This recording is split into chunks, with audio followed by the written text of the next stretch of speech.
now. It's time for me to speak. Oh, lovely. Oh, right. Okay. Well, I don't suppose you know who I am at all.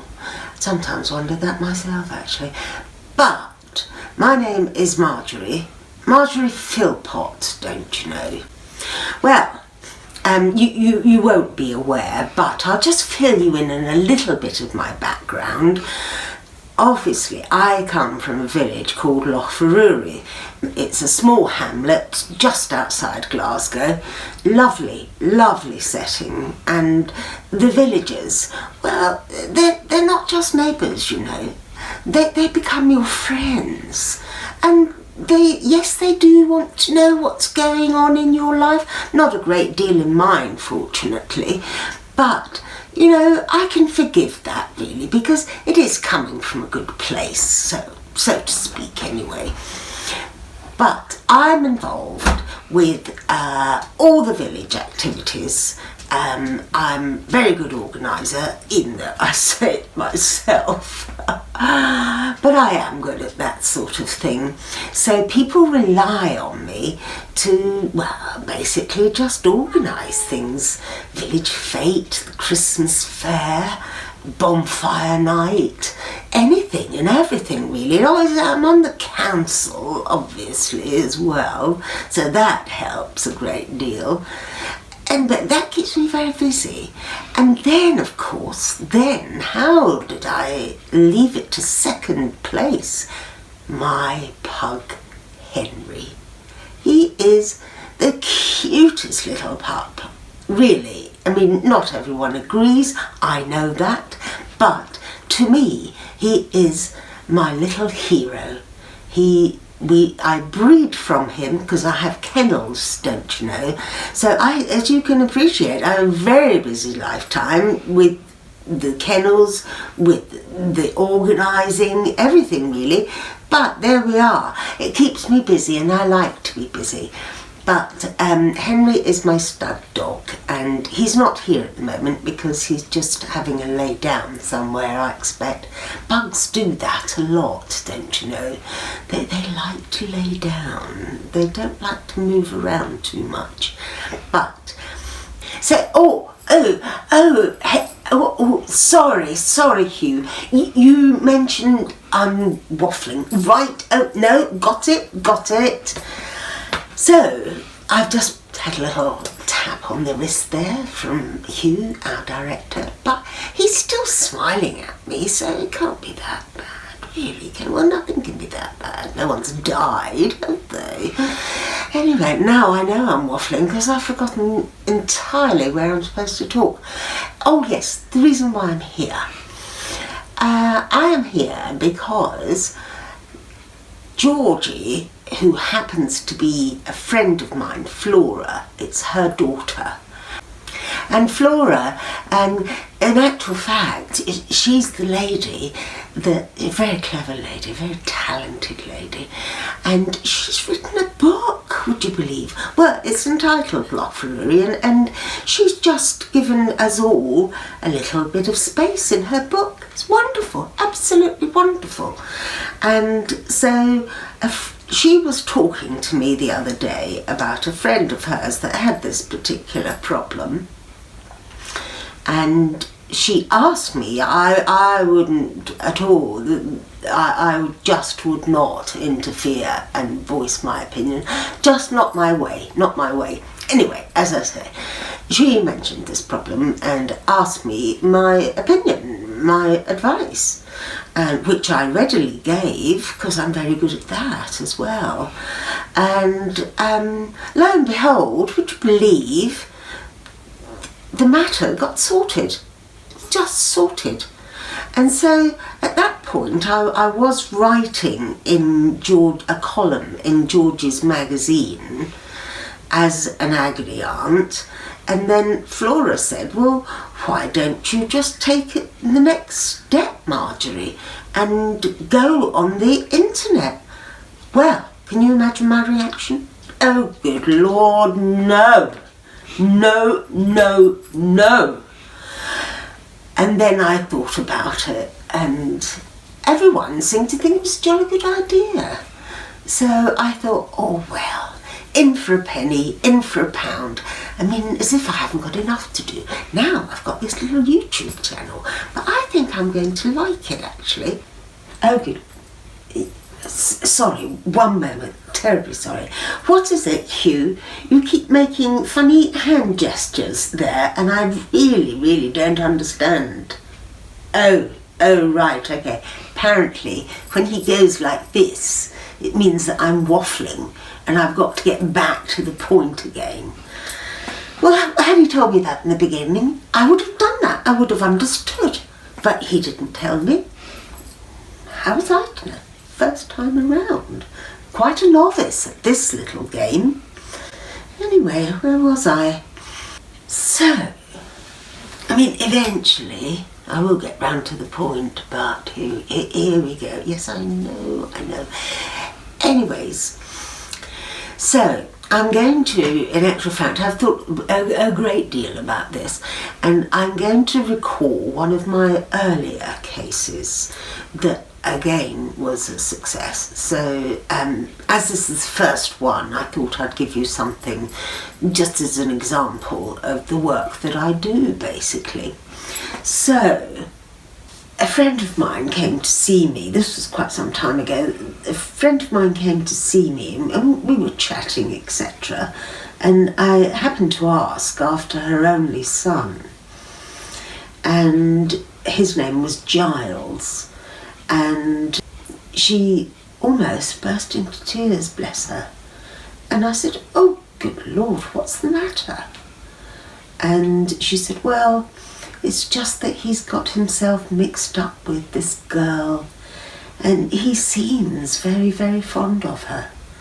And she's just, well, I know it's only my opinion, Marjorie, but I do feel as though she's not the right type for him. She's very controlling. I mean, you know, I believe the word for it now is narcissistic. You know, they always have a label on everything now. I mean, everything. But in my day, and certainly even now, it's just a spoiled child. That's all it is a spoiled child that really needs some guidelines, boundaries, whatever you want to call it, but just she should not be able to allow to have her own way all the time. I mean, it's a relationship, you know, it's a partnership, and it's so selfish for one to expect one always does what one wants. So I explained all this to her, that, you know, she's perfectly right in her assumption that this is not a good relationship when it's unbalanced like that. And I gave her a few words of advice as to how to approach him, and, you know, little what to say and what not to say. A very delicate situation after all. And don't forget, this is her only son, so there's a terrific rapport between them. And the last thing she wants to do is to have a disagreement with him over this. And anyway, so long and the short of it was that she followed my advice, would you believe? And as I keep saying, but it was quite some time ago, and it took some time for him because, you know, these sort of people, you know, they are like vampires actually. You know, they don't have teeth as such, but they do drain you, and your confidence, your feeling of self-worth is on the floor, darling, on the floor. So it's very hard to watch someone you love so much be in that state and just have to help them every day to somehow get over it. But she did do it, and he did it too. And so I think, you know, that was a very narrow escape for Giles, and one day, I just hope that he appreciates that, his mother looking after him still. It's as simple as that. So, my loves, if anyone out there is going through bad time or have a problem that you just simply don't know how to solve, then, why not get in touch? My email address is down below, you can see here, and if you press the subscribe button, I would be over the moon, darling, absolutely over the moon. Yes, Q? Oh, okay, like. Oh, sorry about that. Sorry. Hugh's just very kindly reminded me that I have to press the like. You have to press the like button as well. So if you press like, subscribe and notify, and you can go onto that email and just drop me a line. And really, you will feel so much better. I mean, a problem shared is a problem halved, and that's such a true old adage, really. So, why not contact me? I could advise you on all sorts of problems. I mean, like Giles, for instance. I mean, that girl, dreadful girl, she just simply plagued him, absolutely plagued him. Texts, emails, phone calls in the middle of the night. Poor darling, he even had to change not only his email address, but his mobile phone number. I mean, that's so stupid, isn't it? So unnecessary. But, that's what he had to do.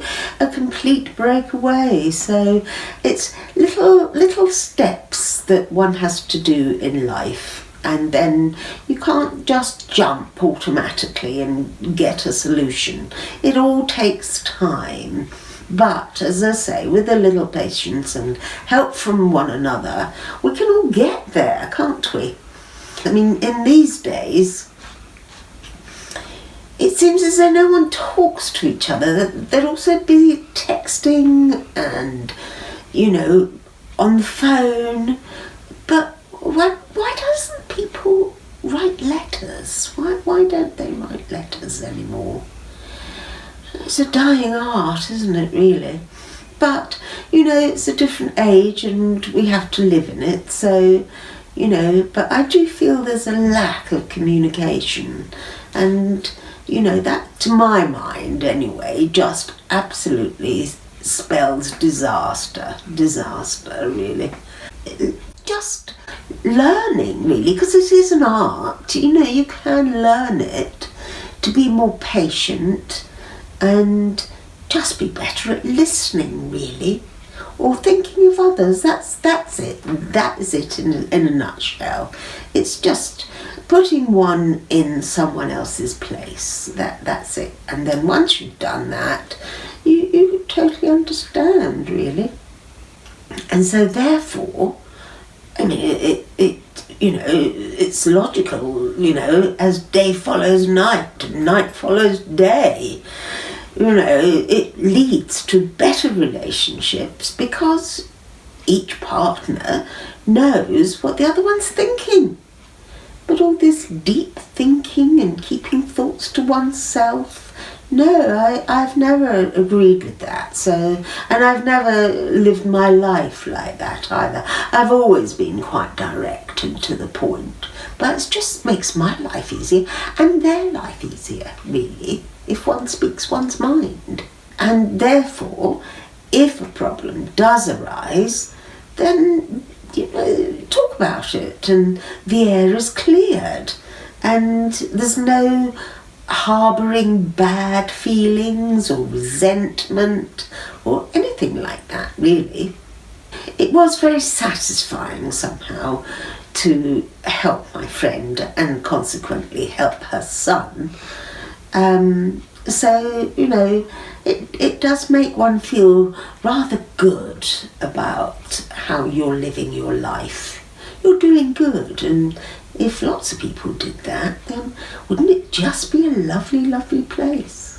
Lovely place. Excuse me. Hugh again, gesturing. Yes, Hugh, what is it this time?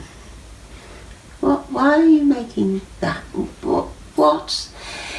Hugh, I don't know what you mean. Why don't you just tell me? I mean, he's literally going like this, gesticulating across his neck. What does that mean? Oh, I've got to go now. Oh, okay. Well, the man has spoken, I suppose, so I'm going to wish you a very fond farewell, and I hope to see you again in the future. Goodbye.